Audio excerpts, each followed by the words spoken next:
Consideration के हवाले से अर्ज करना ज़रूरी है कि किसी भी कॉन्ट्रैक्ट को वैलिड करार देने के लिए कंसिडरेशन जो है वो ज़रूरी है। कंसिडरेशन का मतलब होता है something in return, benefit, price of for the promise, responsibility, undertaking, obligation for the promise. यानी हम एक वादा करते हैं दूसरे के साथ तो उसके इवज़ जो हमें मिल रहा होता है। फॉर एग्जाम्पल, मैं वादा करता हूँ कि मैं ये गाड़ी जो है फलां शख्स को बेचूंगा 10 लाख रुपए में, तो वो 10 लाख रुपए जो मैं वसूल करूँगा वो मेरे लिए कंसिडरेशन होगी, और जिस शख्स को मैं गाड़ी दे रहा हूँ उसके लिए गाड़ी कंसिडरेशन होगी। इसलिए ये कहा जाता है कि without consideration contract is not valid. इसलिए कंसिडरेशन के बगैर कॉन्ट्रैक्ट का कोई वजूद नहीं है, क्योंकि कंसिडरेशन होगी तो किसी भी एग्रीमेंट को की इन्फोर्सेबिलिटी जो है वो हो सकती है। Agreement enforceable law is contract. अब अगर जो एग्रीमेंट हुआ है उसमें वो वजह तस्मीह ही नहीं है जिसकी वजह से वो कॉन्ट्रैक्ट हो रहा है, एग्रीमेंट हो रहा है, तो फिर वो कॉन्ट्रैक्ट कैसे बन सकेगा, मुआहदा कैसे हो सकेगा? कंसिडरेशन का होना जरूरी है। कंसिडरेशन में एक अहम बात यह है कि it must move at the desire of promiser.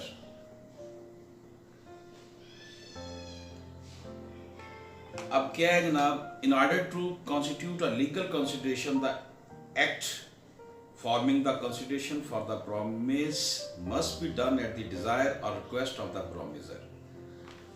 यानी कि कंसिडरेशन क्या है, जो वादा कर रहा है उसकी तरफ से फ्लोट होगी, यदि ऑफर कर रहा है, और जो उससे ऑफर को एक्सेप्ट कर रहा है उसकी तरफ से कबूलियत आ जाएगी, तो ये कंसिडरेशन जो है वो इसके बदले जो होगी वो, तो इसके लिए ऑफर एंड एक्सेप्टेंस भी जरूरी है। It may move from the promisee और any other person. The consideration must move from the promisee or any other person on his behalf. In other words, if the promiser has no objection, the consideration can be moved from the promisee to third party.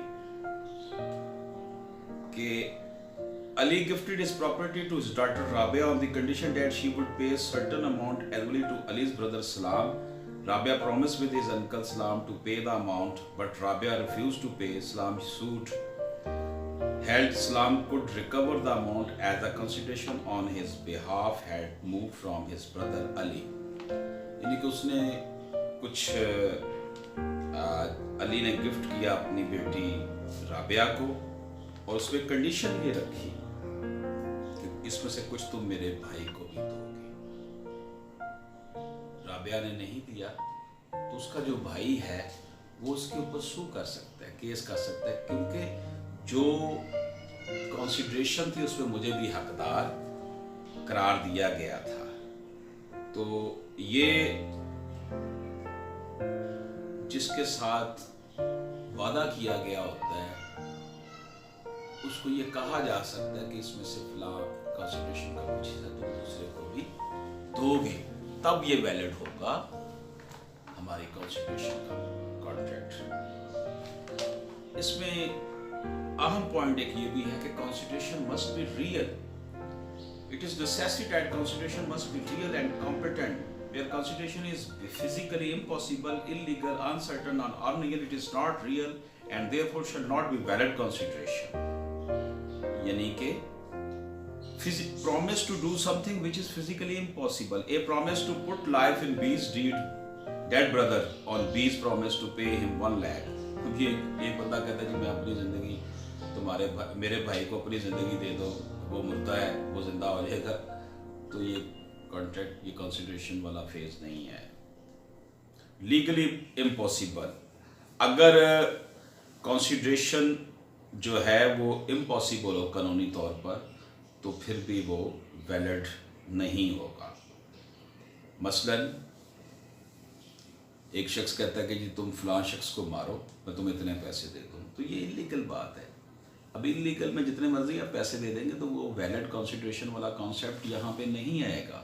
Constitution ने valid तब भी होना है जब वो lawful वादा करवा रहा है उसके साथ कि जनाब तुम मेरा फलां काम कर दो तो मैं तुम्हें पैसे दे दूँगा। अगर तो लीगल है अकॉर्डिंग टू लॉ, वो ठीक है बात, तो वो ठीक है। अगर कानून की नज़र में वो नहीं ठीक, वो कहता है जी उसे मारो तो मैं इतने पैसे दे दूँगा, तो ये लीगल कॉन्स्टिट्यूशन नहीं होगी।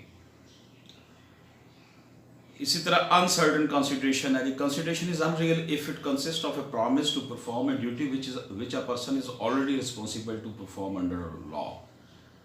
अगर ये कहा जाता है कि एक बंदे का काम ये है कि उसने आपको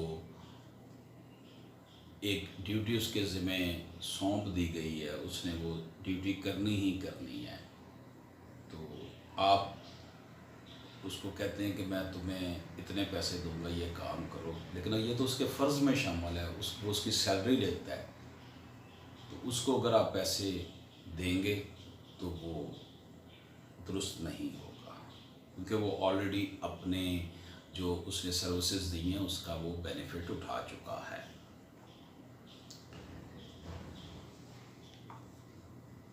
It may be an act or promise. The consideration may be an act, a promise, something. Sometimes a written promise also forms consideration. अच्छा, consideration माजी में भी हो सकती है, हाल में भी हो सकती है, फ्यूचर में भी हो सकती है। माजी की एग्जांपल है कि when the consideration for a present promise was given before the date of promise, it is called past consideration. It is called past consideration. A teach B at his request in January. A पढ़ा रहा है B को उसकी request पर, and in February B promised to pay rupees 2000 for his services. The services of A is past consideration. यानी कि A ने पढ़ाया जनवरी में, उसको सर्विस चार्जेस बी ने जो दिए वो फरवरी में दिए, तो सर्विसेज वो दे चुका है, तो ये पास्ट जो है ना वो कॉन्सिडरेशन होगी। प्रेजेंट कॉन्सिडरेशन की एग्जांपल ये है कि when consideration is given immediately by one party to another at the time of contract, A sell a book to B and B pay price immediately. A ने किताब बेची, B ने पैसे दे दिए, कॉन्सिडरेशन हो गई, ये प्रेजेंट है। फ्यूचर कॉन्सिडरेशन क्या है? When the promise is made to do something in future is called future consideration. In future होगा। X promise to deliver certain goods to by after a week and Y promise to pay the price at the time of delivery. मतलब एक हफ्ते बाद तुम्हें चीजें दूंगा, वो कहता है एक हफ्ते बाद तुम्हें मैं पैसे दे दूंगा। It needs not to be adequate. ये जरूरी नहीं है कि वो एडुकेट हो, सफिशिएंट हो। It is not necessary that consideration should be adequate to the value of the promise. A agree to sell his car worth rupees 2 lakhs for rupees 50,000। अब एक उसकी कार है, वो कहता है मैं तुम्हें ये 50,000 रुपए की दे देता हूँ, है वो 2 लाख रुपए की,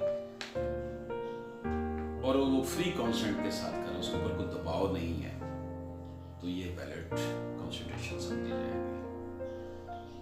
कंसिडरेशन जो है लॉफुल तक होनी है जब वो इलीगल ना हो, गैर कानूनी नहीं होनी चाहिए, इमोरल गैर अखलाकी नहीं होनी चाहिए, जो अवाम की मफाद के खिलाफ नहीं होनी चाहिए, फॉरबिडन बाय लॉ नहीं होनी चाहिए, कानून ने उसको फॉरबिडन ना कर दिया हो, रोक ना दिया हो, फ्रॉड के बेस पे भी कंसिडरेशन नहीं होनी चाहिए। ये था हमारा कंसिडरेशन का टॉपिक। अर्ज ये है कि कंसिडरेशन जो है वो समथिंग इन रिटर्न है कि आपने अगर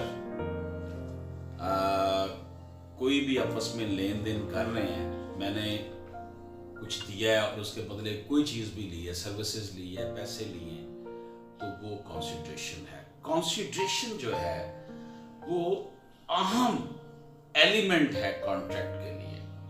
कॉन्ट्रैक्ट वैलिड ही तब होना है जब उसमें कंसिडरेशन हो।